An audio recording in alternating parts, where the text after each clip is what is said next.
વરસાદ વિશે તમે શું સમાચાર દેવા માગો?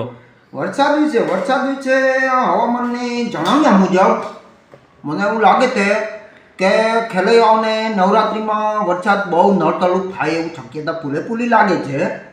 અને જ્યાં જ્યાં આપણે પાક ખરીદવા જાય ને તો ત્યાં તમારે ધ્યાન રાખવાનું, જેની પાસે વોટરપ્રૂફિંગની સગવડ હોય, વરસાદ આવે બેસવા ઉઠવાની સગવડ હોય એવાઓના પાક લેવા. પછી લાગત જગ્યાએ પાક ખરીદીને હાલી નહીં નીકળવાનું, કદાચ તમારા પાક આમાં ફેલ થઈ શકે છે. ખેલૈયાઓ માટે વરસાદ તો વિઘન બની શકે છે. અરવલ્લી, નવસારી, ડાંગ આ બધા જિલ્લામાં ભારેથી અતિ ભારે વરસાદ પડવાની શક્યતા છે ખરી. અને પોરબંદર, ભાવનગર, રાજકોટ આને બહુ શક્યતા બહુ ઓછા પ્રમાણમાં છે.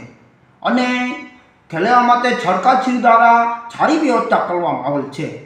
જો કદાચ કોઈને પછો વરે કોઈ